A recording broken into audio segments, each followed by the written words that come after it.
like to welcome all of you to the Is Christianity Natural Conference, Evolutionary and Cognitive Science Perspectives.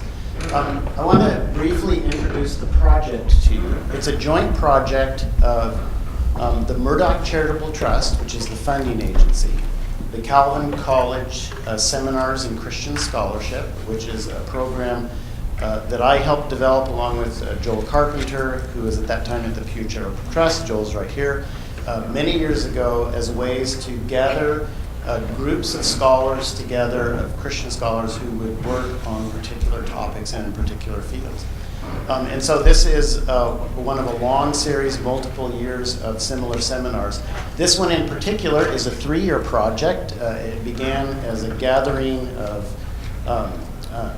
Justin Barrett, who was the director, and then a gathering of early career scholars, mostly from the social sciences, but some philosophers and theologians, interested in looking particularly at the field of cognitive science and Christianity. Turns out cognitive science of religion and Christianity. Turns out the cognitive science of religion hadn't dealt much with Christianity at all, so it's an attempt to move in that direction. So that's the sort of background. Tonight is the first plenary lecture, and then during the sessions tomorrow, we'll have a full slate of papers by the members of the seminar participants, and then we'll have another plenary lecture again tomorrow evening. So we certainly invite everyone to participate in those events with us tomorrow as well. So I think I'll go ahead and begin by introducing tonight's speakers. The keynote speaker is Robert McCauley. He's the William Rand Keenan Jr. University Professor of Philosophy and the Director of the Center for Mind and Culture at Emory University, and he's been there 30 plus years, I believe. Native Pittsburghian, but he now makes Atlanta his home. And then responding tonight is Justin Barrett, previously of Oxford University, now the Thrive Professor of Developmental Science and Director of the Thrive Center for Human Development at Fuller Seminary. So with no further ado, I'd like to welcome up here Dr. McCauley. So pleased to have you with us.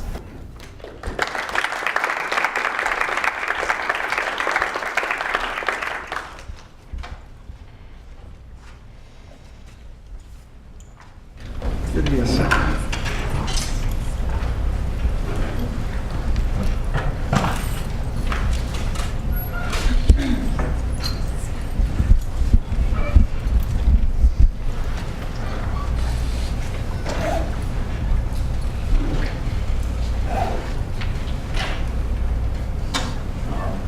Thanks, Mike, for that kind introduction.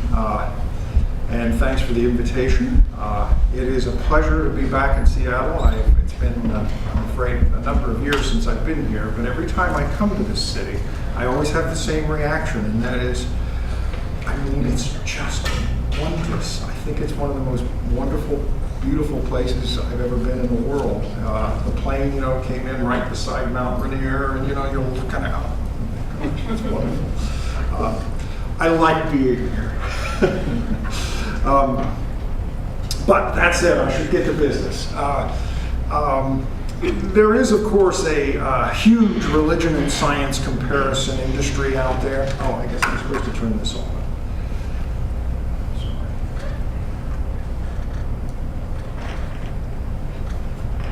I think I probably am not desperate for this microphone, but I'm speaking at the functional, not the functional equivalent, the real equivalent of 10 o'clock at night for me.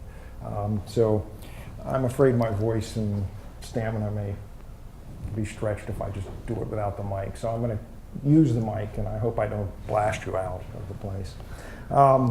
As I was saying, there's a long-standing sort of religion and science comparison industry that's been out there for at least 150 years. The talk I'm going to be giving tonight is not a sort of normal fit in that industry, which is to say that I'm not going to be interested in or not at least principally interested in metaphysics or epistemology or theology. Rather, what I'm going to be looking at is questions about cognition and culture, but principally cognition. Moreover, I want to make clear from the outset that nothing I'm proposing is intended to be comprehensive.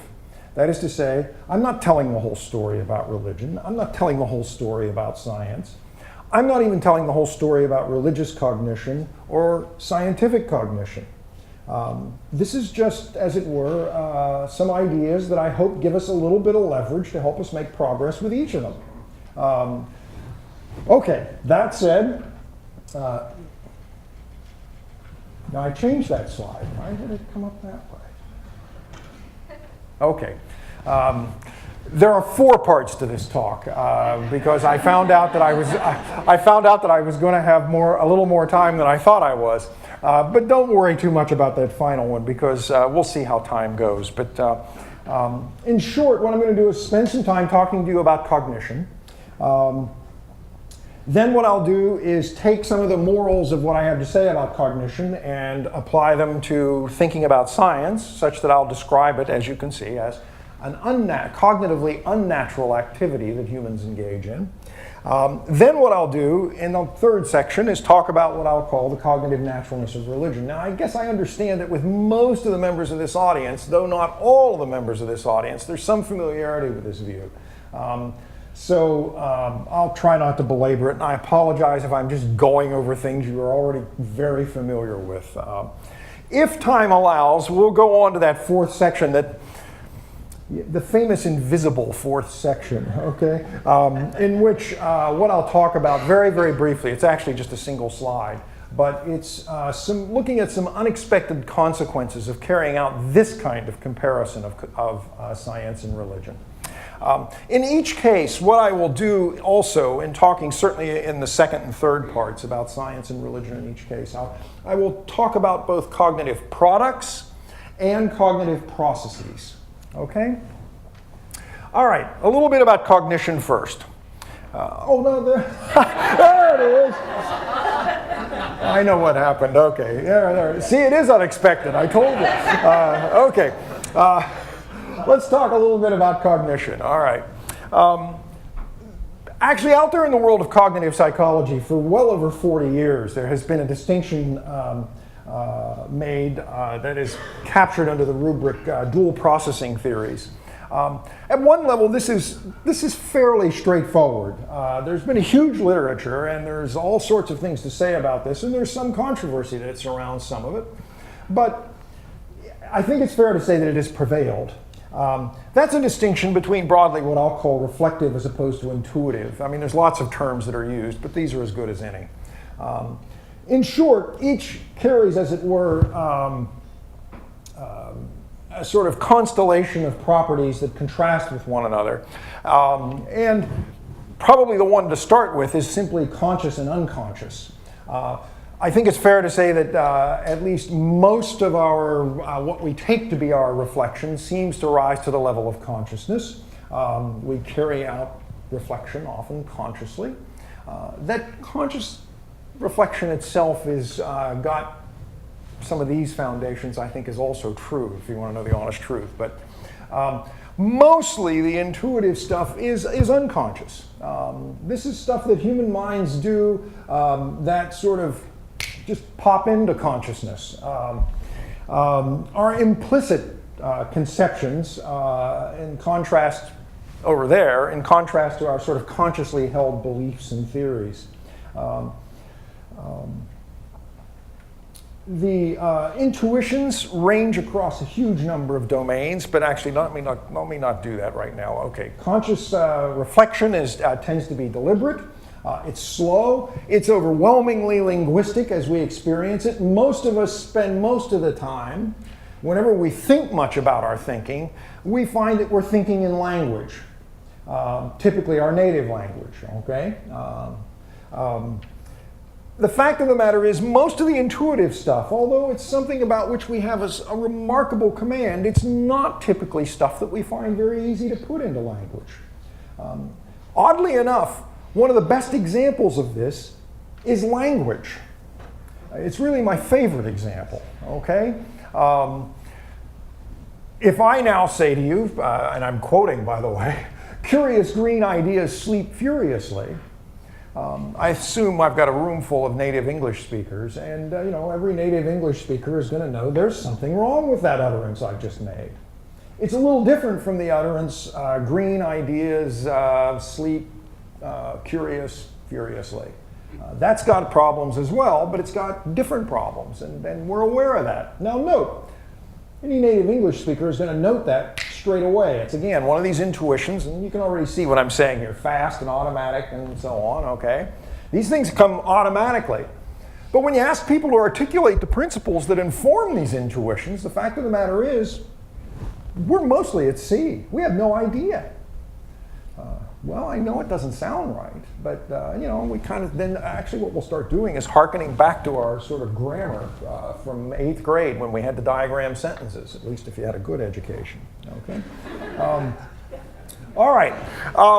What I'm going to overwhelmingly focus on is the intuitive stuff. That's what I want to spend some time talking about. Okay.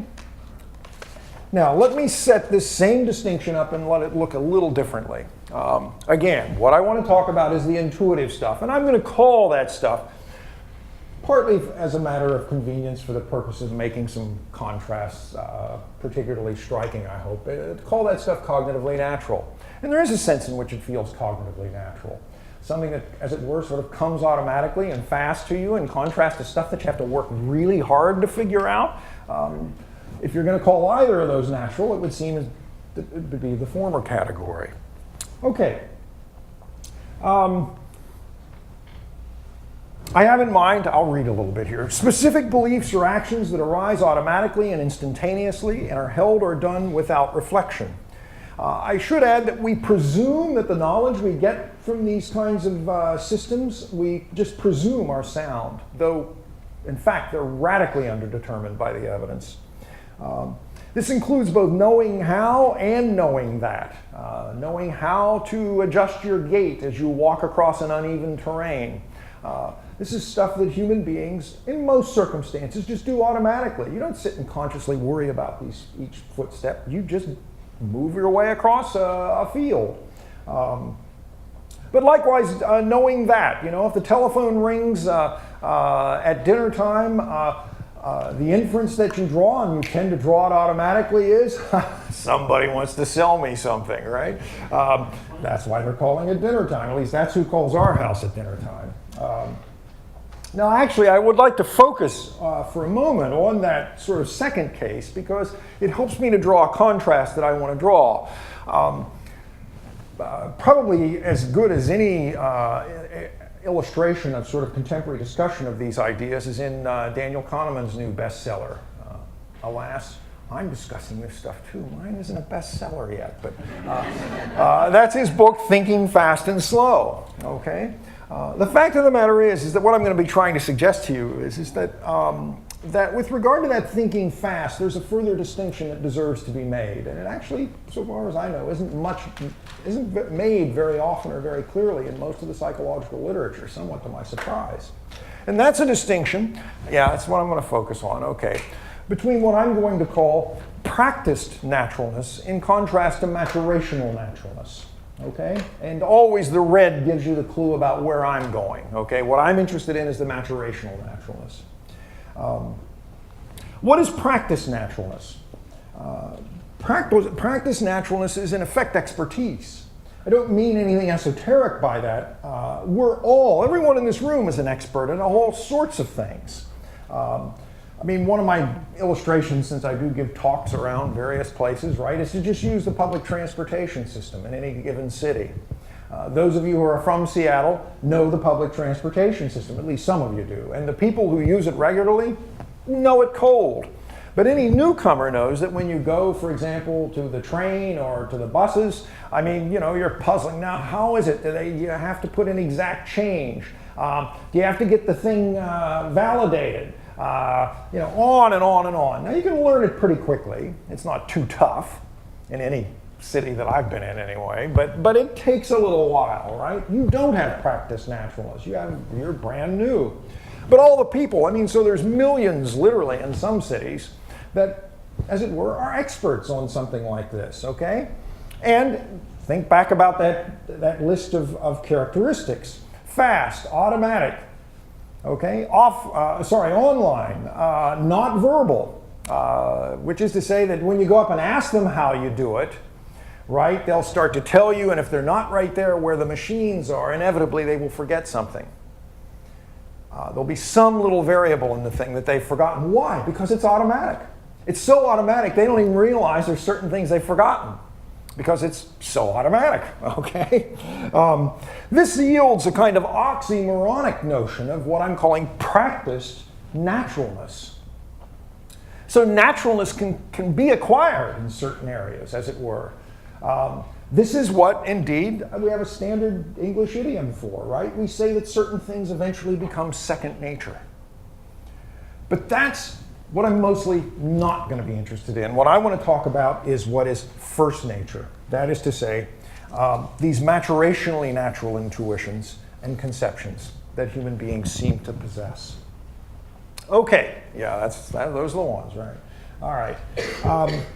Now, to the extent that this has been discussed out there, these kinds of issues have been discussed. I mean, in the standard literatures, there's a great deal of focus and discussion about what are called, what is called the modularity of mind. Claims about nativism, innate modules, and so on.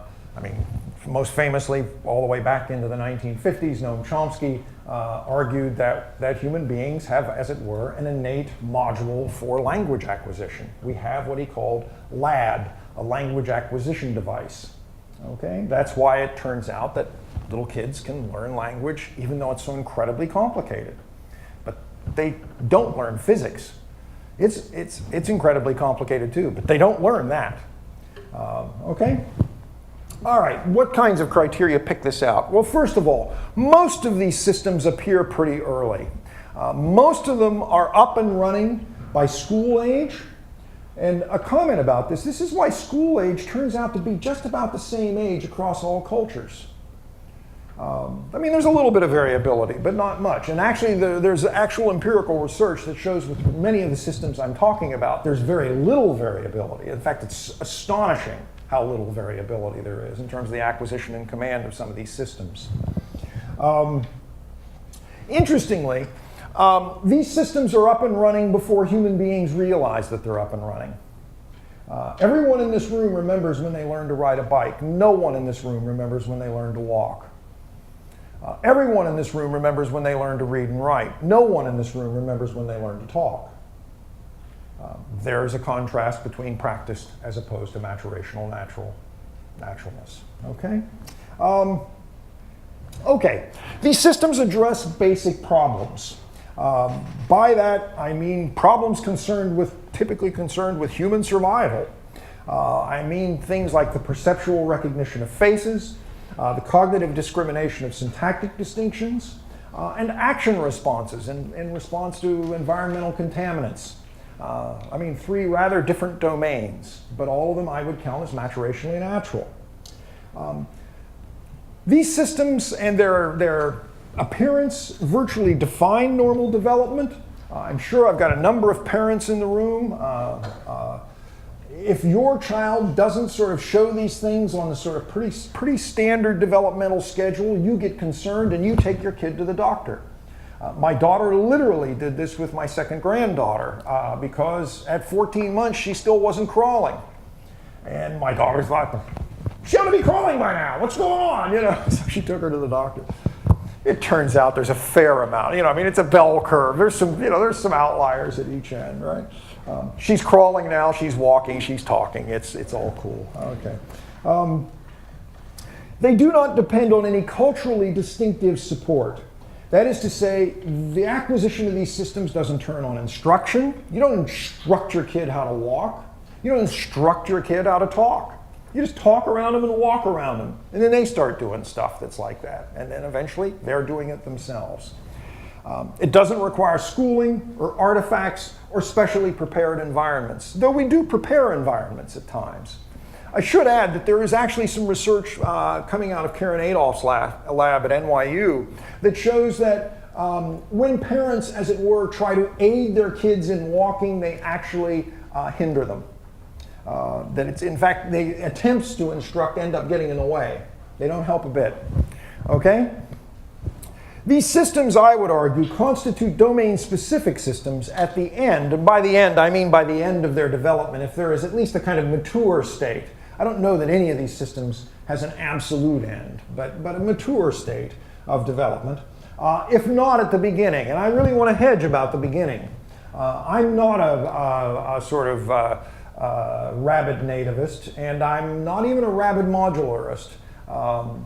But it seems to me that whatever the origins of these systems are, about which people argue and have been arguing for 40, 50 years now, that by the time these systems are sort of up and running, it looks pretty clearly like they're domain specific.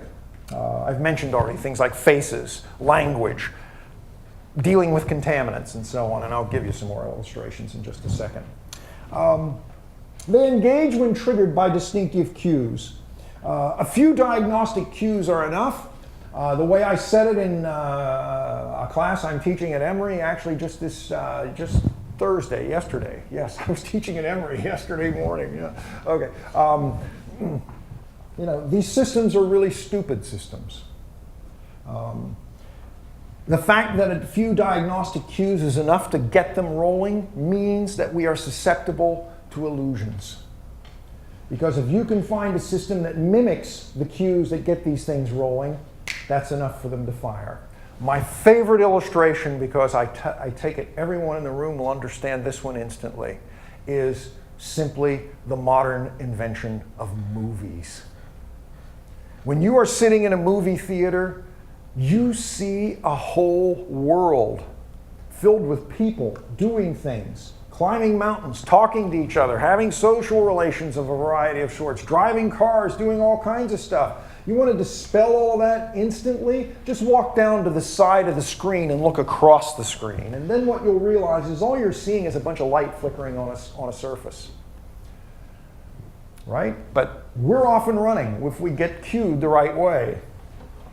Okay, some examples. I've mentioned language.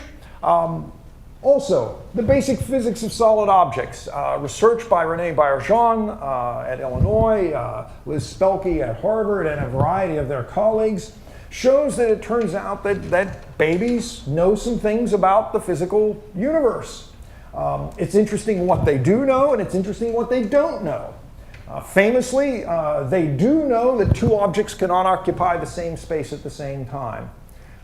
This is a remarkable accomplishment by developmental psychologists. I know I've got a few in the audience, but I want to praise your discipline because this is not a trivial matter. How is it that you just ascertain what it is that a baby knows when the baby can't tell you what it knows?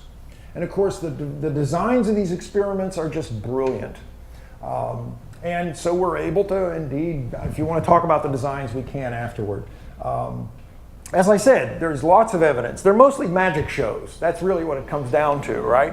You show the baby a magic show, and the question is it sort of surprised by the magic show, right? If it's surprised, the inference is this has been something that's upset their expectations about the world. That's why they're surprised, okay? And that shows they have expectations about these things, all right? If they show no surprise, then we presume the magic show is just okay with them and they haven't got any problem with it. So for example, it may surprise you to know that a 4-month-old, I can't do this of course, but the brilliance of experimental psychologists, they can figure out displays that will do this. If that little thing, this little slide advancer were just floating out there in space right now, 4-month-olds are not the least bit bothered by that. What you might guess they would know better than anything, namely gravity, they don't know. And the evidence is that somewhere between 4 and 6 months is where they get gravity. Okay, I've also mentioned contamination avoidance. This might strike you as a funny, look at this list already. This might strike you as a fairly funny thing to be talking about, but the easiest way I can make the point is when I was a kid growing up, it was called cooties. That was the game we played, okay? It was the cooties game. Now the point about the cooties game is, first of all, it's across all cultures, okay? Everybody in this room grew up and knew, you may not have played it, but you knew about it, okay? Now I realize most of you grew up here in the USA, but believe me, it's out there all around. But the point about it is that it's principled, and it's principled across cultures, okay? Everybody knows that if I've got cooties, beware this finger, right? All I have to do is just touch you, and you've got cooties, right? I don't have to embrace you. I don't have to, just one touch is enough to contaminate. Moreover, one touch is enough to contaminate you completely, right? I mean, I may have been touched by the person who had cooties right here, but if I bump into you with this elbow, now you've got cooties. And on and on and on, okay?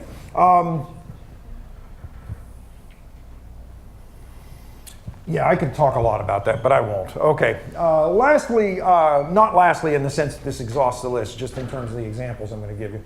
What in the technical literature and the experimental literature is called theory of mind. That is to say, babies have got a very, very basic problem that they've got to get solved and got to get solved pretty quickly. And that is they've got to be able to figure out what objects in their environments are agents and what objects in their environment are not. Because it's a waste of time to be appealing to things that aren't agents for help. Okay? Now, you might think, oh, well, that's easy, right? I mean, it's just movement or something like that. Well, yeah, the story is a very long and complicated one. And indeed, the evidence is that it takes a number of years for kids to get clear about this because the agents are the things you want to attribute minds to. Okay? Now, the minds are of greater and lesser amounts of fanciness. But the minds that really matter are, of course, the other human minds, and figuring out what's going on in those minds and so on. This is a big story, right? I mean, it has a lot of foundations. One of them looks like it's a general capacity that not only do we have, but lots of other critters have as well. I mean, other animals are aware of the fact that there are certain kinds of things in their environment that either they can eat or that can eat them. So predator and prey relationships matter here, but specific capacities that look like they're based on human sociality have to do with sensitivity to others' minds and the contents of their mental representations. Human beings are unmatched in dealing with the complex social universe by appreciating the contents of other people's mental representations and actions. And of course, my guess is, how many of you in here know about the false belief task? I'm assuming it's not most. Okay. Famously, it has been ascertained that it looks like the world over, that until kids are about 4 years of age, they seem to not have a very clear understanding, at least they're unable to talk about their understanding, of the fact that other people can have false beliefs. They're puzzled by that. They don't give the right answers when you ask them about circumstances that would seem to suggest that someone they're observing has a false belief. There's interesting research that shows that if you don't ask them to say it, that in fact they do know it, but they can't say it. Now, remember that list. I talked about the difficulty of making things articulate, okay? All right. All right, look, by now I'm done with part one. How am I doing? A little longer than I should have. Okay. Now I can state the thesis of what I'm going to, in effect, be advancing here. I'm going to read this one to you, okay? By contrast with science, the cognitive activities underlying religion concern processes and products that rely less on cultural input and more on these domain-specific maturationally natural cognitive systems. Okay. Now, there are really, I think, two grounds that can be discussed here. Not just cognition, but also a lot of considerations from natural history.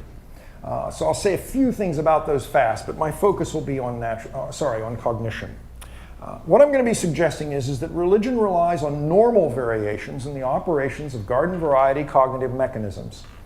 But before I take that up, I'd like to turn to the discussion of science. So let me turn to the second part of the talk. About what I'm going to call the unnaturalness of science. As you may know, my disciplinary background is I'm a philosopher. My PhD is in philosophy. It's actually the only degree I have in philosophy. But I have the philosopher's, alas, I have the philosopher's penchant to put the clarifications right up front. Okay? Instead of putting the whole view out and then sort of qualifying it, I want to tell you about a couple of qualifications at the start. The first is that I want to draw a distinction between science and technology. Okay? It's not to say that science and technology aren't intimately connected with one another in the world that we live in. They certainly are. And I think they certainly have been for now about 150 years, basically since the Industrial Revolution. But it seems to me there are a variety of considerations that can lead to thinking about them and seeing that there is a basis for drawing a distinction between them. And sometimes that can be a helpful distinction. There is this contrast between, as it were, a purely practical set of interests, in contrast to what I take in science is both practical and theoretical interests. It's, as it were, in science, oftentimes scientists really just are interested in understanding nature for its own sake, not because it's going to produce a particular machine or solve a particular practical problem that human beings face. Let's go back. Technology is prehistoric. It's very, very early, certainly, even prehistoric, versus this famous tie to science that it has, which I think, as I said, is a phenomenon of the last 150 or 60 years or so. There's lots of technology before there's, I think, anything that's justifiably described as science, or at least interestingly described as science. Literacy is necessary for science, I think. And now, I'm talking about a science as a set of practices in a culture and, in effect, a kind of ongoing tradition of research. There is no developing science among non-literate cultures. I'm just willing to make that assertion. Technology is ubiquitous in human cultures. All human cultures make tools. Okay, but I think that it's not helpful to try to argue that all human cultures have science, even right now in the world. And finally, in some ways, I guess I take this as really the clincher, and that is technology is not even unique to us. We know about the chimps since Jane Goodall, but after all, there are New Caledonian crows. Okay, bird brains, okay? And it turns out these bird brains are fantastic brains. They're terrific at making tools and innovatively in the face of new kinds of problems. I think that science is fairly described as being unique to human beings, certainly in this institutional sense and in this sense of sort of traditions of research that I've been talking about.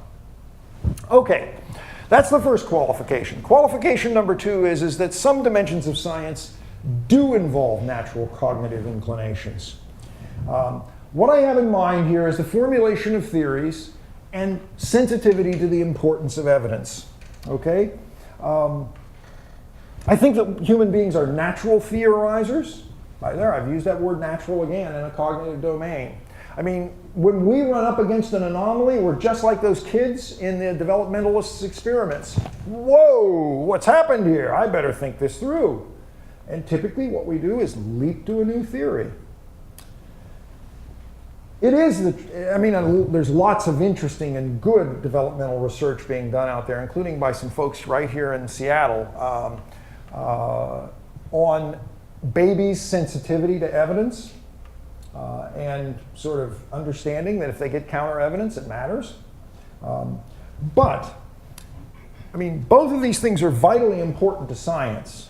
But it seems to me that there's, in short, the babies and actually all of us are much less good on the character of evidence and the import of evidence, let alone generating it.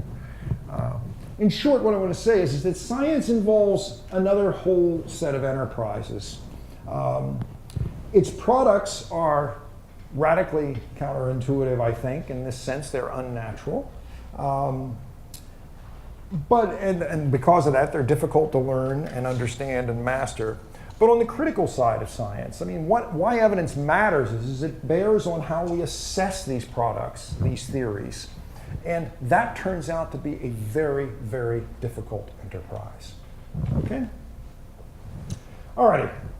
The sciences reliably advance, usually sooner rather than later, representations that are radically counterintuitive. Science's products depart drastically from the deliverances of our maturationally natural systems. Science improves upon our maturationally natural systems. You know, the import of science is that the world is very different from the way it appears to be. Science generates, I believe, new ideas, more penetrating explanations that have genuine, what I would call, theoretical depth. That is to say, although a theory might be formulated for a particular problem, it can be extended into other domains that it was never intended to address. So Newton's theory could be extended to a theory about tides and to make sense of those.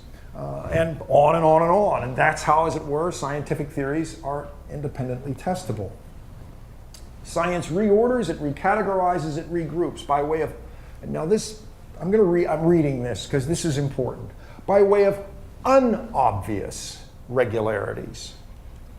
Even in psychology and social science, unobvious regularities, let alone physics and biology, okay? Physical sciences and biological sciences. Based on imperceptible mechanisms and forces. Okay, even in psychology and social science. This is in contrast to the properties and actions of agents, whether they're perceptible or not. Examples. I mean, the best example is the classic example of the scientific revolution. I mean, we're moving right now at 1,000 miles an hour. And yet no person's perceptual systems deliver this information to them. I mean, that's the Copernican insight. Solids, right? I mean, our best theories tell us this is overwhelmingly, actually mostly empty space. This one might be a little harder to sort of see as radically counterintuitive, but I invite you to sort of get a little historical perspective, and that is the notion that microorganisms can kill macroorganisms. What's the best evidence for this being radically counterintuitive? Microscopy was invented in the 17th century. Von Leeuwenhoek had a microscope in the 1600s. It isn't until the 1800s that it began to dawn on people that maybe some of the things, the critters they're seeing through these microscopes may have something to do with disease. For 200 years, it was basically a non-starter. There was no future to that hypothesis. And likewise in the psychological and social sciences. I mean, all sorts of forms from things we've studied that, as it were, I mean, I know there are some philosophers in the room. As you've probably picked up, I'm an unabashed naturalist with regard to my philosophy. There are philosophers, who have, as it were, pronounced that pain has to be certain ways, and so on. Why? Well, because, as it were, it's inherent in the concept. Look, that just shows they don't know any cognitive science. Okay? For example, the discovery in 20th century psychology of Anton syndrome. What's Anton syndrome? Anton syndrome is blindness denial. Now, if you think that analyzing concepts is how you get insights about these things, you are not only never going to predict Anton syndrome, you're not going to not only not recognize it when you see it, right? I mean, it's, as it were, it's inconceivable. How could somebody be blind and not know that they're blind? But believe me, folks, there are hospitals in every major city in America, including right here in Seattle, 8 or 10 patients with Anton syndrome. It's by now a well-known phenomenon. Okay, radically counterintuitive. Okay, even about what we take to be our minds. Okay, a further consequence of science's radically counterintuitive representations is increasing restriction over time on the domains in which appeals to agent causality are deemed legitimate. It seems to me that this is one way of sort of characterizing the history of science. In the ancient world, the sun, the moon, oceans, the winds, were agents, often gods. Even up until the earliest decade, or the first decade of the 20th century, many folks thought that the way you explained the difference between living matter and, as it were, non-living matter is on the basis of vital spirits. But vital spirits have simply just disappeared. There's no longer, this just isn't a part of biological theorizing any longer. Now, I'm going to say something that you may find unsettling. But, look, where are we going next? Especially over the last 50 years, psychology and the psychological and the sociocultural have frequently, the sciences of these things, have frequently dispensed with appeals to the conscious mental operations of agents. As it were, we're even, as it were in some domains, beginning to question that whole notion of invisible agency within us. Okay? Now, what I want to do is turn to cognitive processes, to science's unnatural cognitive processes. I begin, first of all, by re-acknowledging my second clarification. Okay? Hypothesis formation and sensitivity to the importance of evidence are natural. However, what science also requires is the recognition. Remember I said, but there's so much more. Here's my quick summary of the so much more, all right? Science also requires the recognition, collection, generation, analysis, and assessment of relevant empirical evidence for the purpose of criticizing theories. Now, science education is supposed to make scientists experts at these tasks. But the problem is that involves forms of thought and types of practice that humans, including scientists, find extremely difficult to carry out. That difficulty is a function of the cognitive unnaturalness of these tasks. They don't rely on standard cognitive equipment. They're not abetted by maturationally natural inclinations. They often result in the rejection of those systems' verdicts. Scientists have this, now this is important. Scientists, here's the thesis, there, the sub-thesis right in here. Get ready, it's pretty startling. Scientists are human beings. Okay? Scientists have the same maturationally natural dispositions of mind that other human beings do. They're just as susceptible to, as everyone else is, to motivated perception and to failures of memory and reasoning. Okay, the cognitive science of science, which is a sub-discipline that's out there, has disclosed many challenges to grasping scientific claims and doing good science. For example, the persisting mistaken assumptions. What do I mean by this? I'm talking about the maturationally natural systems. The deliverances regularly reassert themselves. Remember, I told you they were automatic. If they're automatic, they stay automatic. They don't cease to be automatic. They still keep popping in there, okay? And that leads to recurring intrusions. And that constitutes an obstacle to learning and doing science. My favorite illustration of this is Mike McCauley's research in physics, but there's lots of other stuff out there about this that I could talk about. When you ask folks, here's a simple problem, right? Guys running along with a slide advancer, right? Along this way.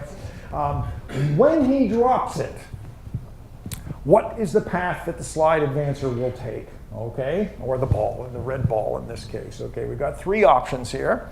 All right, and the question is, which one's the right one? When you ask naive subjects, the overwhelming answer is B. And if you ask them, well, how do you know that? And they say, well, look, I mean, when you're running along, see it drops, and you can see it drops straight down. And that's an important point, because the point about this is that's the wrong answer, okay? But people are completely unaware of this.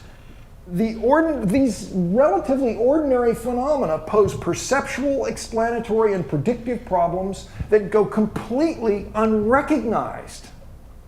I mean, after all, they can see it's dropping straight down as they run along.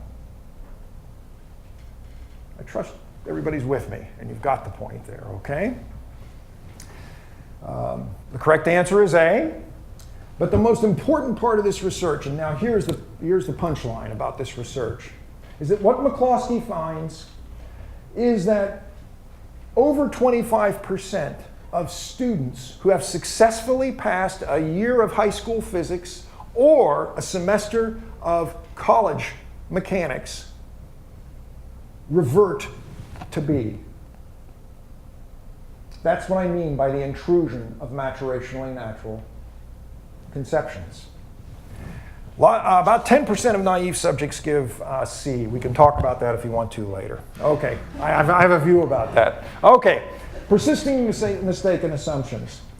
Difficulties assessing probabilistic evidence. Daniel Kahneman has won a Nobel Prize in economics because of his work with Amos Tversky, who would have won one as well, but he was dead, and they don't give them to dead people.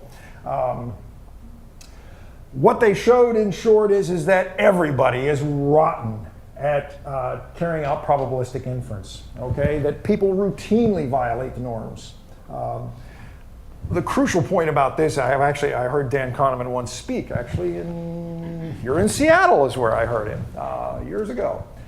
He made a great comment. He said, we never even are interested in a problem unless it's the case that even after we understand the problem and know what the normatively correct answer is, it still feels wrong. Okay? Likewise, inferential fallacies and failures in other domains. Most famously with conditional inference. I know I've got some psychologists in the room. Here's a version of the Wason four-card selection task. How many of you know this task? Okay, again, just about half. Okay. All right, here you got a little universe. There are 4 cards in this universe. That's it, just 4. Here's a description of those cards. Okay? Every card's got a number on one side, a letter on the other side. Okay? Up there is a rule, a law of that universe. Okay? And what you have to do is figure out whether or not that law is true. Okay? This is a version of the Wason four-card selection task. What's the point? The point is that about 80% of subjects get this wrong. The very first time, this is old home week. The very first time I ever saw this task was right over in a lecture hall at the University of Washington when I was here for 6 weeks in 1981. And I got it wrong. I was in a room filled with philosophy professors, and about 80% of them got it wrong. Okay?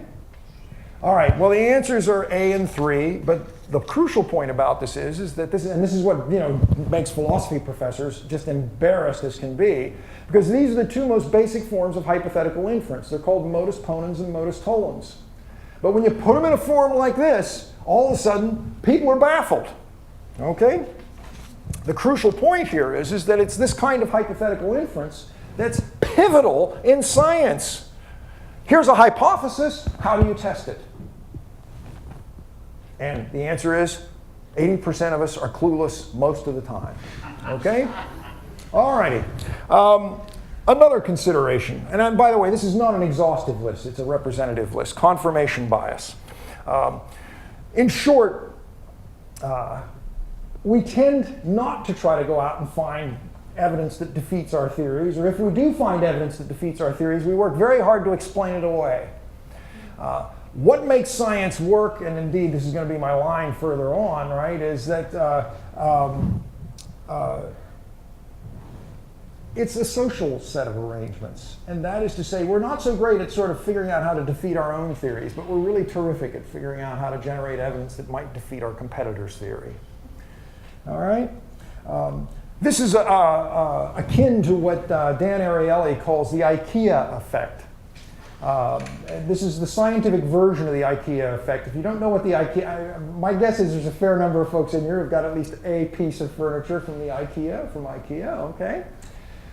There's a very, very standard finding that's been replicated, and that is if you have a piece of IKEA furniture, you are quite likely to overvalue it. That is to say, you think it's worth a lot more than it is on the market. Okay? Whoa, well, that set of shelves, those must be worth at least $400, right? Why do people have this view about their IKEA furniture? Because they built it themselves. Okay? How does science proceed in the face of this set of disastrous cognitive considerations? Scientific competence requires literacy, linguistic and mathematical, extensive formal training, and prolonged apprenticeships. Modern science, and here's my punchline, right, involves special social arrangements and an institutional infrastructure. Labs, departments, journals, societies, institutes, and so on. I'm taking too long. I'm going to have to go faster. I can see that.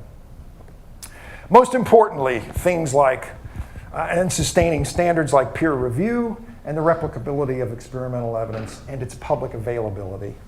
The hope is that the collective outcome in the long run exceeds individual efforts in the short run. Okay, that's my fast story on science. Now let's move to religion. I said the naturalness of religion. I said that there were two kinds of considerations, both cognitive and what I'd call natural historical considerations. Let me just briefly review those. First of all, religion, like technology, dates from our prehistoric past. Okay, get ready for this one. Religion may not have been unique to human beings. Now, note, the operative auxiliary verb there, may not have been, okay? Depends, I mean, I don't have a strong view about this, but I just invite you to consider the following. If a species buries its dead and does so in a non-random way, is that evidence that it's, as it were, has some religion? Okay, however you might want to characterize that. Now, if your answer to that is yes, then you probably have to buy into this claim, because Neanderthals certainly buried their dead, and they did so in non-random ways. Okay? Religion arises in every human culture. I've tried to suggest that one of the claims I've been making about science is that's not true about science. Okay? And religious ideas and forms have recurred throughout history across a wide array of physical and cultural settings. This is in contrast to what I was calling the radically counterintuitive and novel character of so many scientific claims. But now I want to make a quick footnote here, because it's going to matter, and that is that this resembles the scientific representations resemble the elaborated representations of theological elites. What I'm interested in is what I'll call popular religion, okay? Popular religion involves assumptions that are more common, materials that are more familiar, and judgments that are more intuitive. Religion employs ideas and forms of thought that are naturally appealing to human minds. As Claude Lévi-Strauss once famously said, some ideas are good to think, just the same way that some foods are good to eat, okay? There is neither a psychological nor a logical unity to the systems in question. And of course, what I'm talking about are those maturationally natural systems. This enables me to set up a 2x2 table here that will help situate things in a highly idealized way, and I want to make that clear. I mean, these look like 4 cells, but they're probably all continua, okay? But if you go out on the extreme ends of a continuum, you've got something that looks like 2 rather different categories, all right? So 2 considerations. One is what I've called unrestricted appeals to agent causality in contrast to restricted appeals. And the second is this distinction I started out with in the cognition section, the distinction between offline reflective thinking as opposed to the maturationally natural version of the intuitive thinking, okay? Well, where does science go? Science has, I've argued, progressively restricted appeals to agent causation over its history. And of course, it's offline and reflective. It's not maturationally natural. Common sense explanations, many of them, remember the babies are clear about the fact that it's not the case that 2 things can occupy the same space at the same time. That hasn't got anything to do with agents. Okay? So there's a whole bunch of common sense explanations that fit in that cell. Theology, it seems to me, also there are lots of forms of reflection about religion, and they're not just theological, but those are the ones I suspect that are of greatest interest to actually probably everyone. Theology is an offline reflective activity carried out in literate cultures in the same way that science is carried out in literate cultures. My former colleague, Frederick Barth, spent 11 months among the Boktaman of New Guinea, and he said, although I heard dozens and dozens of what we would call religious claims every day, he said, I never once heard what anyone would be tempted to call a theological utterance. Okay? The point is theology is not necessary for popular religion. And of course, where I want to put popular religion is in that cell. Now, there's an interesting little little kind of irony that arises here. And that is by doing a science-religion comparison looking at cognition, in an odd kind of way, I'm suggesting that science-religion comparisons are sort of ill-conceived.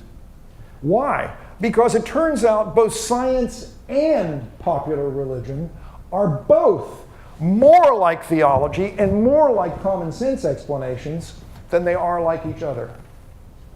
That is to just say, they're not in either vertical or horizontal in this table, okay? All right, now let's turn to religion's cognitive products. Popular religion involves only modestly counterintuitive representations at most of special sorts of agents that arise on the basis of normal variations in the operations of garden variety, domain-specific, maturationally natural cognitive equipment. The way I want to explicate this is to basically look at the italicized phrases.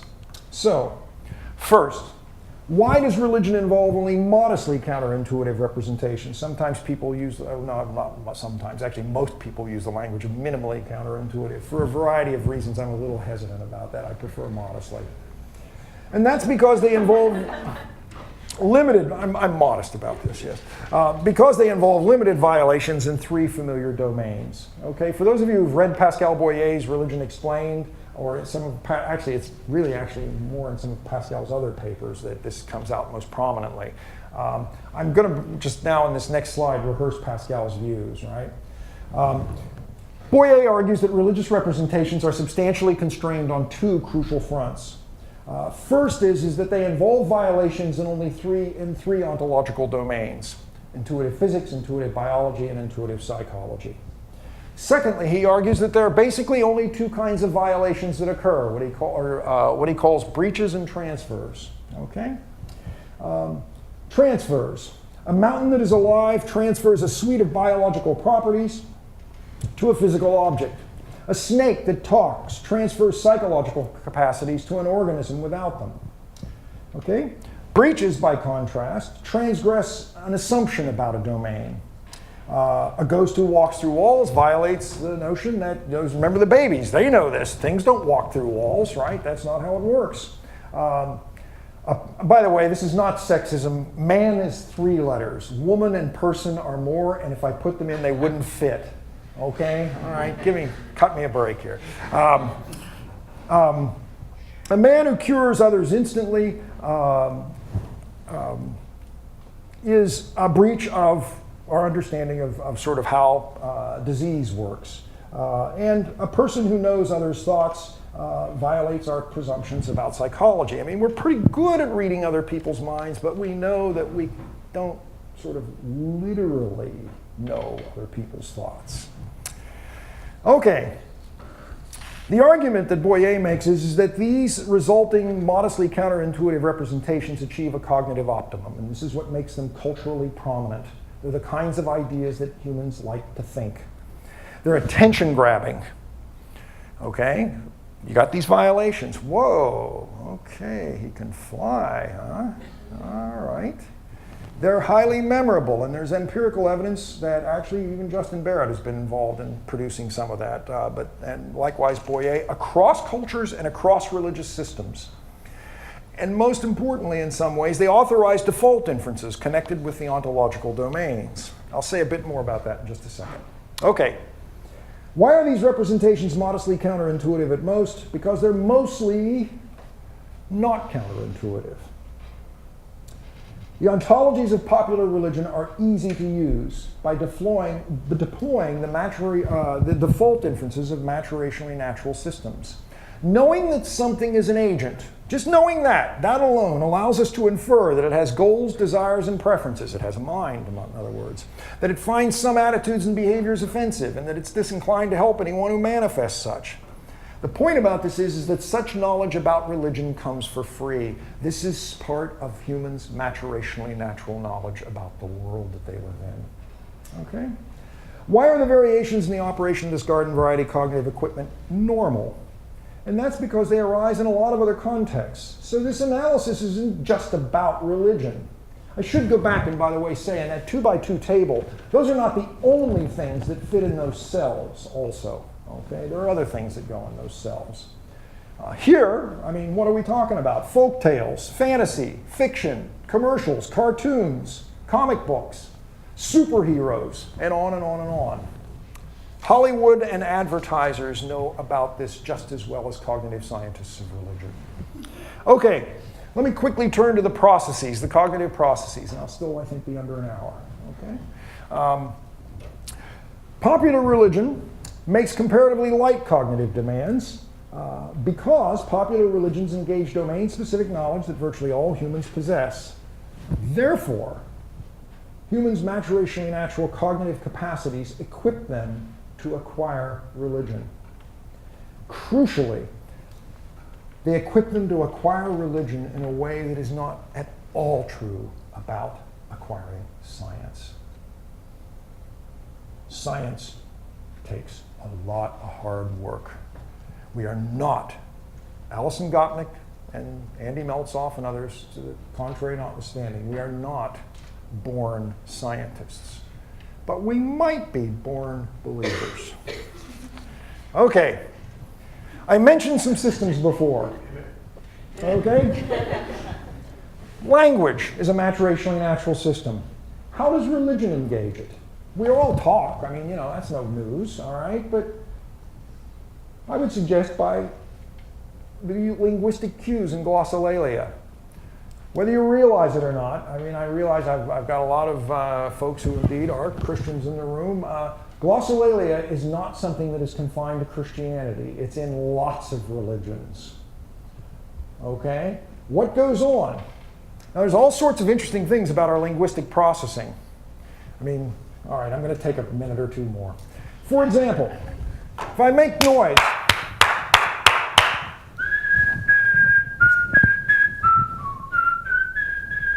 okay?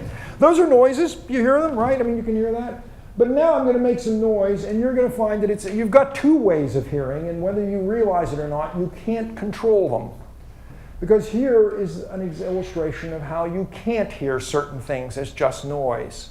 Namely, it's the sounds I'm producing right this minute. Try as hard as you can to hear the sounds I'm producing right now as noise. You will find it's impossible. You have got to process these as language, as meaningful language. That's just what's going on there. Okay? Cueing contamination when marking off sacred spaces and objects. This is not tough, right? There are all kinds of things we do, like walk circuitously around certain special spots. That's it. Everybody knows, if you're in some context, that must be where the cooties are, okay? Or that must be where the contaminants, you know, or the sacred things are. Oftentimes religions invert this, which is to say, right, we're the ones with the cooties, right? That's why we shouldn't touch this stuff. Okay? And cueing theory of mind. This is far and away the most robust and most important. Myths or narratives. Stories that turn on agent causality, yielding, and as soon as you weave together a bunch of events as an issue, a story about what an agent's doing and thinking, you've got a narrative. And as soon as you've got a narrative, you have instant mnemonic advantages. Yeah, I'll say something about that in a minute. And instant plausibility. So that, for example, when we go to plays or we read stories, we talk about the inevitable love story. No, it's inevitable. We know how this works, right? Massimo Piatelli Palmerini calls this the Othello effect. If you're a Shakespearean, okay, and you know the play Othello, this is what Iago does at every stage in the play. He just cues enough information to tie a bunch of things together to make out a plausible narrative. And people just, all the characters, the tragic characters, leap at that. Othello in particular. Rituals or actions. This is called hand waving. Tom Lawson and I have written 2 books about it. If you want to talk about it, we can. Okay? our crucial claim is that the same representational machinery that we use for making sense of actions among the events that occur in our world are the ones that we use to account for our transactions with the gods. And the gods are mostly like us, okay? Here is not I mean, there's a point about icons to be made here, but this is mostly a psychological point, not one about biology or physical shapes or things like that of icons and so on. This generates the famous theological incorrectness phenomena, and I'll tell you just very briefly as the last sort of substantive slide in this section about research that Justin Barrett famously, I say famously because it was a pretty startling thing, it seems to me, when he and Frank Kyle found that it turns out that when people are dealing with religious inferences and religious representations online, that everything they say about them offline goes right out the window. Okay? If you ask people what they believe offline, reflectively, they'll tell you, what will they do? They'll recite the stuff they've memorized in Sunday school. They know their doctrines, right? They can just cite that stuff right away. You give them a bunch of stories about God and people interacting, stories that are written in a way that attempts to be, and I think for the most part is completely consistent with the theologically correct beliefs that they've told you they have. And then you give them a memory test. Okay? And son of a gun, how do they remember these stories? God suddenly is Superman. That's really what it comes down to. Okay? He can hear people who are closer to him better than he can hear people farther away from him. It takes him a little bit to get from one place to the other, and on and on and on. Okay? This is a finding, again, that has been done across cultures, across religious systems. Note, it's just like the intrusion of the maturationally natural dispositions of mind in McCauley's experiments. Remember? A quarter of the kids who had taken the physics classes at Johns Hopkins, no less, reverted to the maturationally natural conception. Okay? Same thing's going on here. All right, this was the last slide. Okay, last slide is 6 unexpected consequences. I'm just going to read through them because I've taken my hour. One, I argue that theological incorrectness isn't just something that occurs, it is inevitable. Okay? We can talk about that if you'd like. Second, science poses no significant challenge to the persistence of religion. Contrary to all of the folderol that has surrounded this issue for 150 years or more, okay? Well, arguably 400 years at least. If religion is natural in the way, cognitively natural in the way that I've described, religious ideas, and I'll just make this assertion, they inevitably pop up in human populations. Relevant domain-specific cognitive disabilities will render religious representations baffling. By the way, I say these are unexpected consequences. Some of this stuff, my claim is always there'll be at least one that surprises people. Okay? This is usually the one that surprises people. Okay? What I'm saying is that there are certain people who walk around on this planet who are clueless about religion. All right? And they're called people who are autistic. Because people who are autistic allegedly have an impaired theory of mind. And so much of religion turns on deploying theory of mind. Okay? The locus of scientific rationality, now I'm going to say some things about science. The locus of scientific rationality is not between matched pairs of human ears. The locus of scientific rationality is in a community of inquirers, a coordinated community of inquirers, and an organized institutional setting. Religion has less need of institutional support than science. Like I said, I think it pops up inevitably. Science is, in fact, I think in the course of human history, quite rare. And this one may be of some surprise to you, but my view is that it's science's continued existence that's actually fragile. What's in danger is our loss of science. And if you don't think, if you think that's just overdone rhetoric, I would just simply invite you to consider the fact that the standard story in the history of science is the Greeks invented what I would be wanting to call sort of serious ongoing science, okay? And then it disappeared. And it had to be rediscovered, and it had to be, in effect, reinvented. I don't think that there's anything I've said about how human minds work that would ever prevent the loss of science again. If you like this story, shameless self-promotion. There's a book. I'll be happy to autograph it for you. By the way, Gary Larson gets science right? Involves all these abstract, very radically counterintuitive and hard forms, radically counterintuitive outcomes and hard forms of thinking. He also gets religion right. This is God makes the snake. God says, boy, they're a cinch. Right? He's like like my older granddaughter. He knows how to make a snake with clay. Okay? But of course, the point about this is the comment that it's a cinch.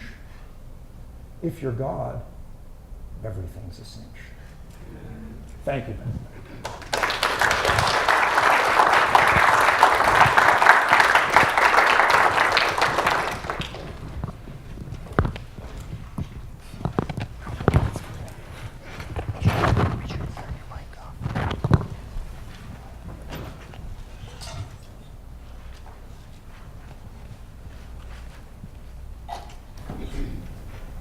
Thank you, Bob. Is this on? Let's see. Hello?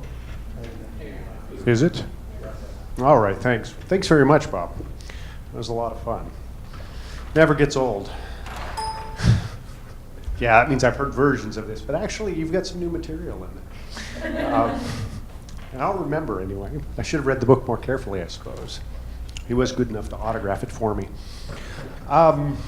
We don't have a lot of time, so I'll launch into a few comments. And really what I want to talk about is more building off of what Professor McCauley shared with us than challenging him on any particulars, because I just think he's right for the most part. I mean, I don't see a whole lot to quibble with there.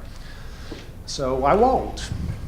But what I will try to do very quickly is bring around what he was talking about in terms of the naturalness of religion to the topic of this conference, which is Christianity natural? I think it's just a wonderful question for a conference. It's a wonderful question for probably a series of books, too, or something like that, because, well, it can be addressed in a good number of ways. Even if we just rein it into sort of scientific analyses. I mean, we can wonder, well, natural in what respect? And Professor McCauley has given us at least a couple of ways to think about naturalness. One is in terms of this automaticity and ease, cognitive naturalness.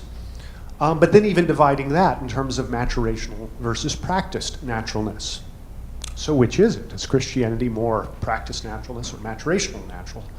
And then even when we're talking about that kind of naturalness, of course, well, which aspects of Christianity? The beliefs, which beliefs? The practices, which practices? And so forth and so on. So it's a really rich question, pregnant with possibilities, and that's only taking that sort of cognitive approach, let alone some of the neighboring evolutionary kinds of approaches where we might be interested in whether or not certain aspects of Christianity ride on evolutionary adaptations, for instance. Can I say that at SPU? Okay. We might wonder about those things, or which of these really are riding on evolutionary byproducts. So it's a wonderful topic for us, and that, of course, I can't answer, so I won't try to entirely. But by natural, let's focus where Professor McCauley focused, maturationally natural cognition. And my reason for doing that is because the more undergirded by maturationally natural cognition Christian beliefs and practices are, the more likely they are to be natural in either sense, in terms of practiced expertise becoming second nature or first nature, maturationally natural. And then useful and able to be used in real time to do real work in real people's lives. Okay? And that's what Christianity, I think, generally thinks that it's about, is what real people do in real time. So let's focus on maturationally natural. Is Christianity maturationally natural? Well, if we look at many Christian beliefs, the easy answer seems to be no. No, it isn't terribly natural. God, as an atemporal, immaterial, fully omnipotent, omniscient, immutable person who is three persons, doesn't seem very natural in a maturationally natural sense, right? And indeed, as Professor McCauley ended with, it appears from some research in cognitive science of religion that many Christian ideas, such as these divine attributes, may not even reach practice naturalness in many people and in many contexts. They're just too hard. Okay?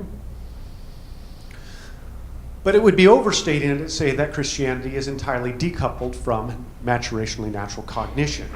If it were, based on Professor McCauley's analysis, then when various communist regimes have tried to eliminate Christianity by eliminating the institutions and cultural support, they would have had a lot more success than they have had. All right? Christianity, at least in one form or another, seems to be able to persist without strong cultural scaffolding, including literacy, which seems to be a really powerful form of scaffolding that many not very natural systems of thought seem to require. Christianity doesn't, at least in some forms. Okay? And I keep hedging that because I recognize that there are certain forms of Christianity that are more or less maturationally natural. At least that would be my contention, but that's a whole nother discussion. I've previously suggested that what we can call the sort of religion that is maturationally natural religion, just for fun. And that while unlike the scientific study of language, which is a good head start on us, the study of what we might call natural religion remains in its infancy, but we can begin to offer a tentative listing of its features. And let me just do that and see where Christianity falls on these dimensions. Research into children's acquisition of religious ideas and cross-cultural comparisons suggests that what I'm calling natural religion includes several assumptions, or sort of developed intuitions, if you will. That elements of the natural world, rocks, trees, mountains, and animals, are purposefully and intentionally designed by someone. And it's not a very hard inference to think that someone then has to have the power to do that. Oh, and by the way, humans aren't the someone. They don't have that kind of power. Things happen in the world that unseen agents cause, and these agents are not humans or animals of the normal sort. Humans have some internal components, such as a mind, soul, or spirit, that are distinguishable from the body. That is, we are intuitive dualists. Moral norms seem to be unchangeable even by the gods. Immoral behavior leads to misfortune, moral behavior to fortune. Ritualized behavior, such as marking off special spaces or ritual cleansings, can protect from unseen hazards, cooties, including those caused by gods. Some components of humans that has agency, such as souls or minds or spirits, may continue to exist without earthly bodies after death. And it's not hard for those to then become ancestors or gods in their own right. These gods exist with thoughts, wants, perspectives, and free will to act, much like human beings. Gods may be invisible and mortal, but they're not outside of space and time, it appears. Gods can and do interact with the natural world and people, perhaps especially those that are ancestors of the living and hence have an interest in the living. This interaction with the world accounts for perceived agency and purpose in the world that cannot be accounted for by human or animal activity or other mechanical sorts of things. Gods generally know things that that humans do not. They can be super knowing, super perceiving, or both. Perhaps particularly things that are important for human social interactions. They're cosmic gossips. They know the good stuff.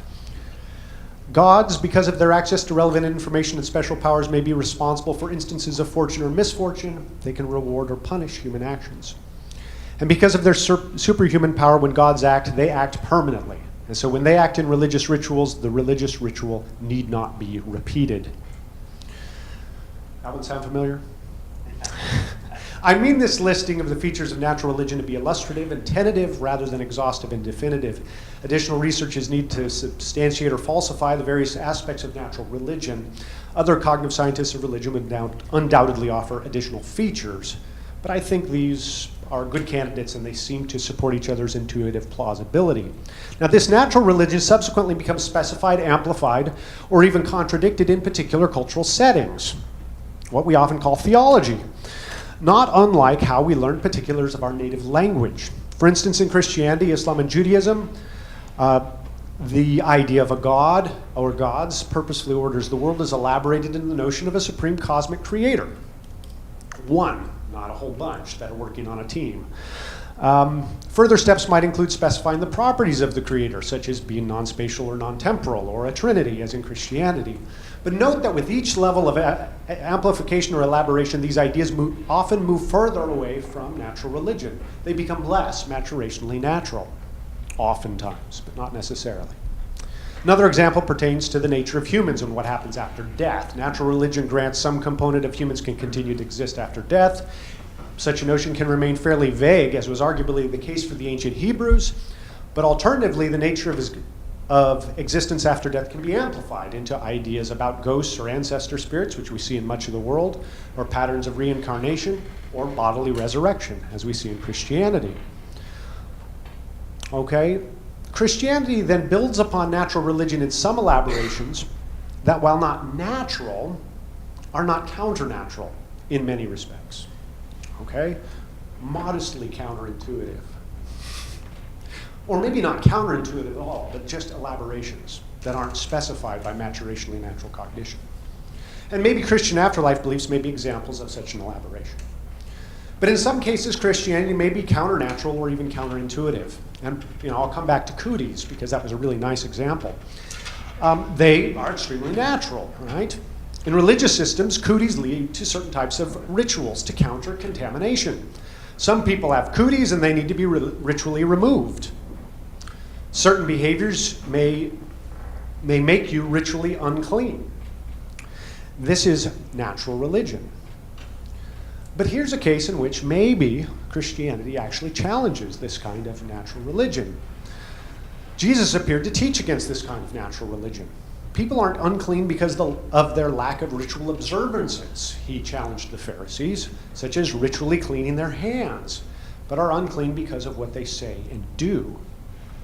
The doctrine of grace maybe is another example. That one can be given unmerited favor and forgiveness may be counterintuitive, running against natural intuitions governing exchange relations and how to handle coalition defectors.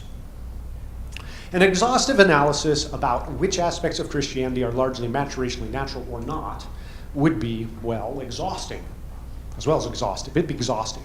And the science isn't mature enough yet to attempt it, but the project would be exciting. Attempting to analyze Christianity in terms of its cognitive naturalness could be very fruitful in terms of identifying just where Christianity deviates from many other folk religions. It gives us, another way to say that is, the cognitive approach gives us tools for doing comparative religion that we didn't have before, including comparative theology. And I don't see that project has really begun in earnest. We've been so focused on, well, what are the commonalities, that we haven't paid a lot of attention to the differences, which could be a lot of fun. But it could also be useful in terms of which aspects of Christianity are more or less difficult to learn, to transmit, to think about, and use in real time. Which aspects are more or less likely to become second nature. And I'll end right there. Thanks.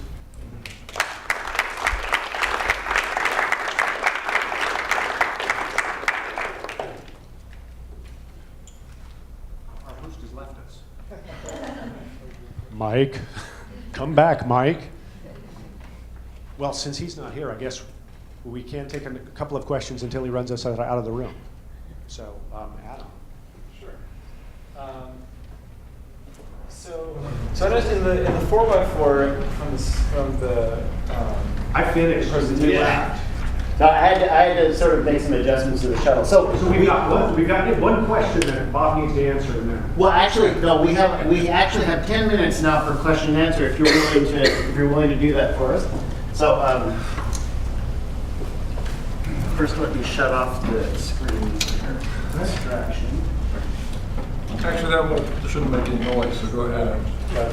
Okay, so in the 4x4 you present, that was interesting. You put popular religion in the bottom left, but throughout the talk, you're not necessarily careful to just say popular religion. Throughout, you say religion, and after all, the title of the book is Why Religion is Natural. I guess, although I like a lot of your framework and a lot of the tools and a lot of the distinctions it brings in and allows us to discuss, I worry a little bit about whether we've implicitly taken a stance where the maturationally natural stuff, that's the heart of religion.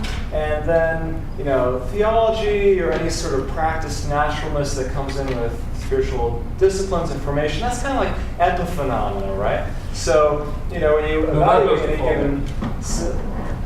Okay, well, I'm happy to see that, because it seems like, I don't want to commit to the idea that the evaluation of a religion stands or falls with the evaluation of the maturation and natural stuff on its own, right? And that it's important that, someone's conception of religion might include the maturation and foundational stuff, but also rope in a lot of other stuff as essential. So. Okay, from a cognitive standpoint, I think that the maturationally natural stuff is the heart of religions. Okay,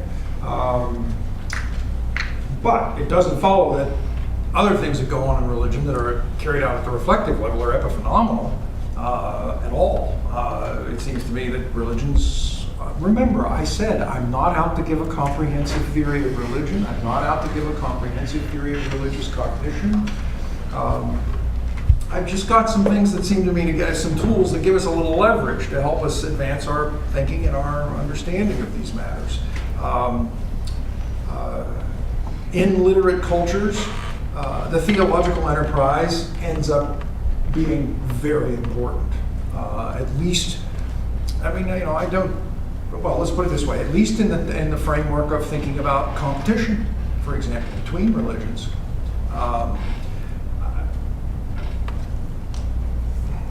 Yeah, that's what I'm going to say for now, for a quick answer. Yeah, but given how you understand science, do you think that there is a folk science, or does those categories not cohere? Well, obviously that's a category that it's a little more difficult for me to accommodate. But there's science and then there's science, right? For example, the research that Gottlieb, Nolzoff, and Kuhl have done, or the research that other developmentalists have done. I'm going to use a metaphor right now, and I actually think metaphors can be very, very helpful a lot of the time. I think that there's sparks of scientific cognition that occur in virtually every human mind. And so that means in every human culture. Okay, remember, I've already committed myself to the view that theorizing and sensitivity to the evidence is something I think is pretty natural to human minds. I think there's plenty of sparks out there, and I think they're out there all the time. Anytime any of us face those situations, those poor babies do when the developmentalists do those experiments with them. Anytime we face something that's really unexpected, we didn't, it was utterly contrary to our expectation. Wow, why did this happen?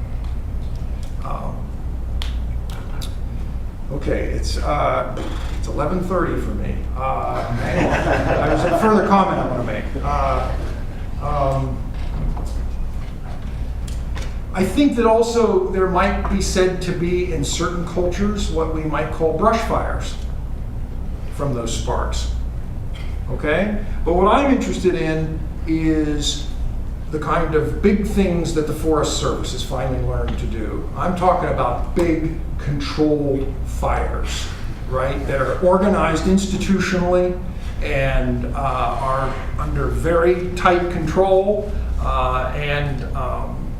if you follow the metaphor, okay? There is an important sense, and frankly, my view is that from an epistemic standpoint, now I'm speaking as a philosopher, from an epistemic standpoint, and I think frankly also from an historical standpoint, it's that rich, full-blooded notion of science that's the important one. That's the one that really matters for most of our epistemic concerns and for most of our historical concerns. A wonderful book, Jim Al-Khalili's book, The House of Wisdom. I heartily recommend it to you all. It's about medieval Islamic science. And I think that, I've read this book since I wrote mine. I wish I'd read it before, because I think he makes a plausible case that for about 60 years, And of all places, Baghdad, there was science in the 10th century. And that's more than even a brush fire. It was a real controlled burn, but then things fell apart.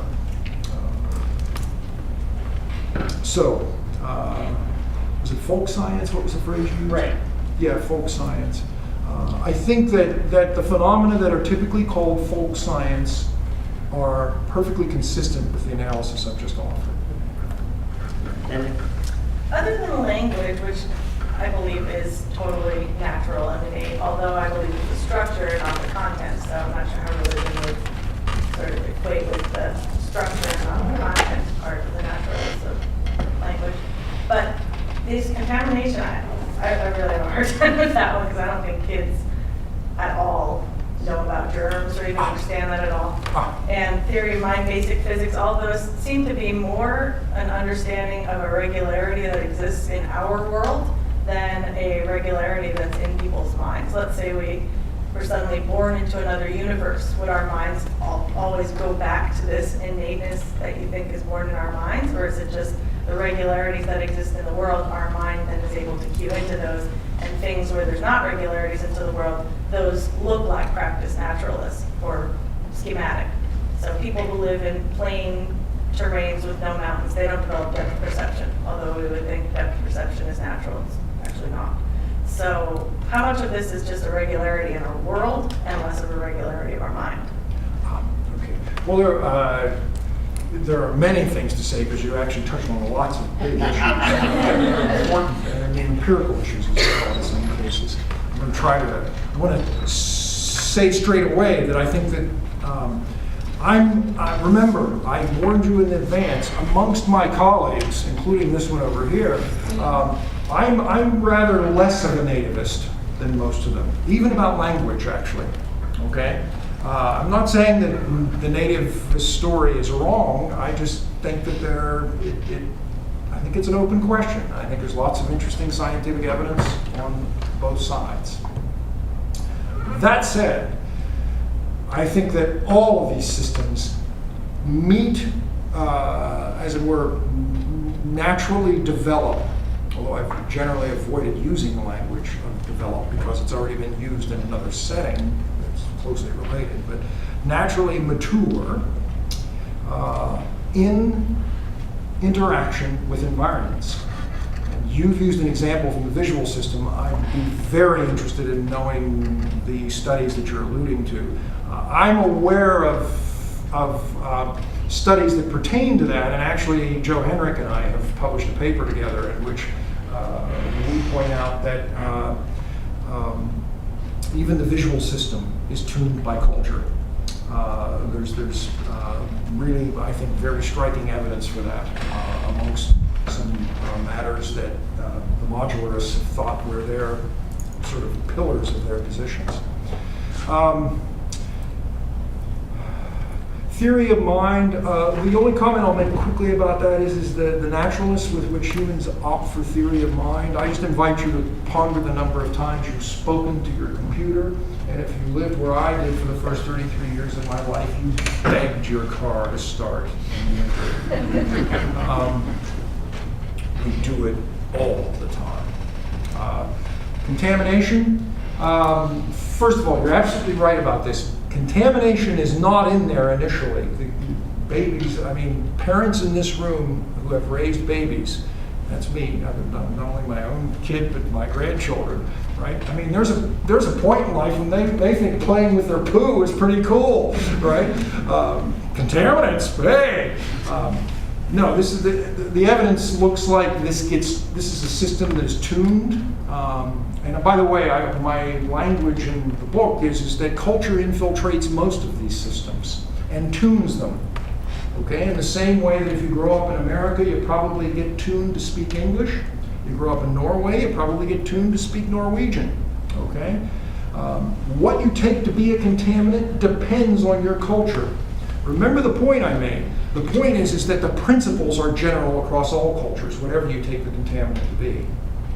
Our friend Harvey Whitehouse tells a great story when he was in Eastern Britain Island. He was talking to one of his native informants one evening, and this gigantic, in the South, in Georgia, we have huge roaches. We have roaches the size of mice, okay? They're euphemistically called palmetto bugs, but they're roaches, be very clear about that.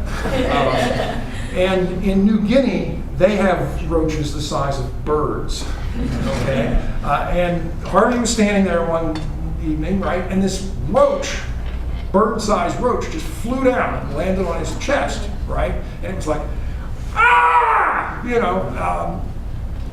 Before Harvey could do anything, this guy grabbed this roach, threw it right in the fire. You also had one of these instances where they said, "You going to eat that?" Well, I was just, don't steal my punchline.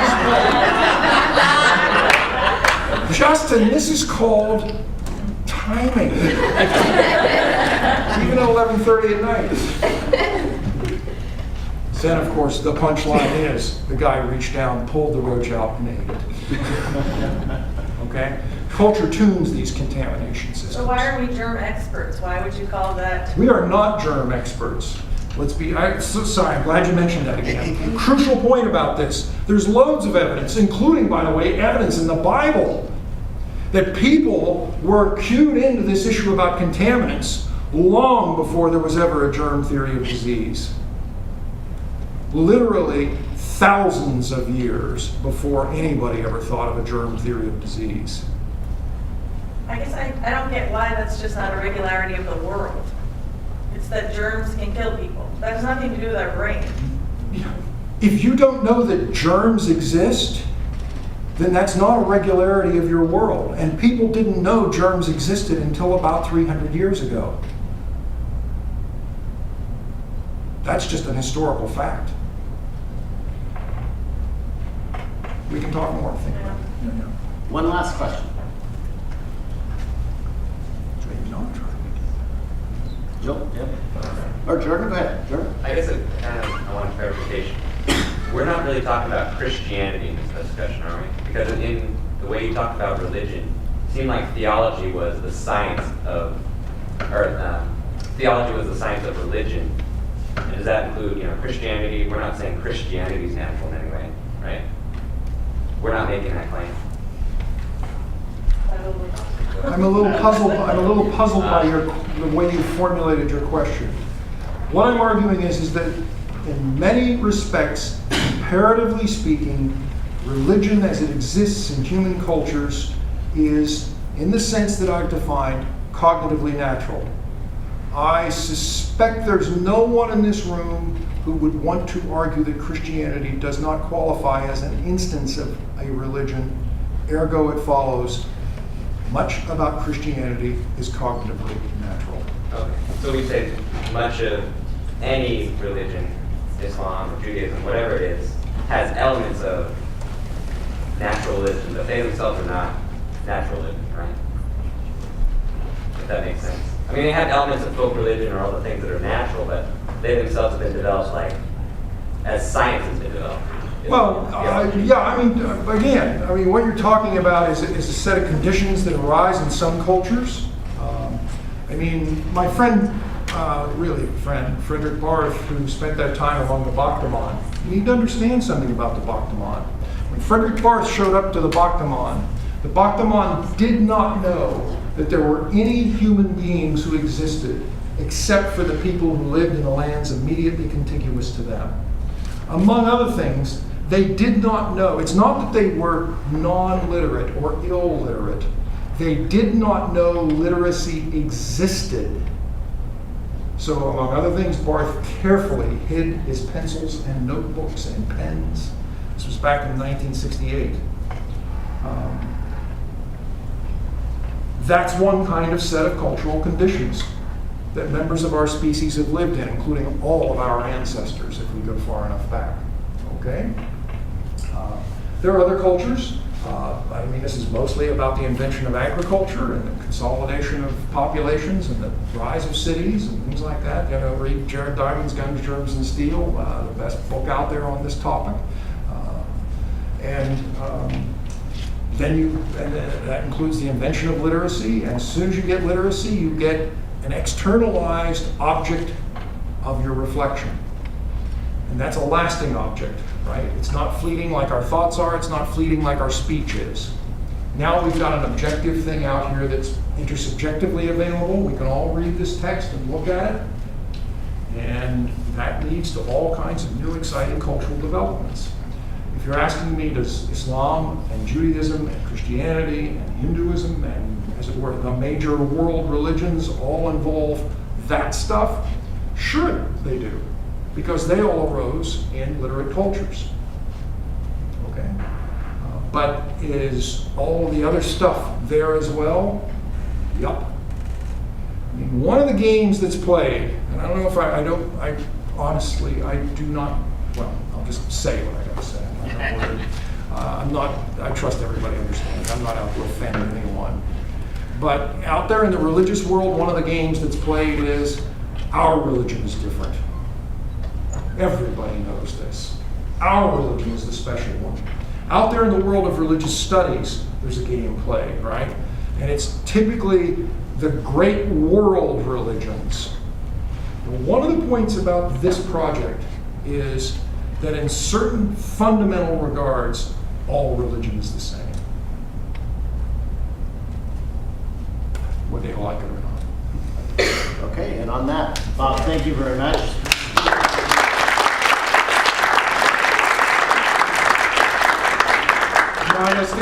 But not in all respects.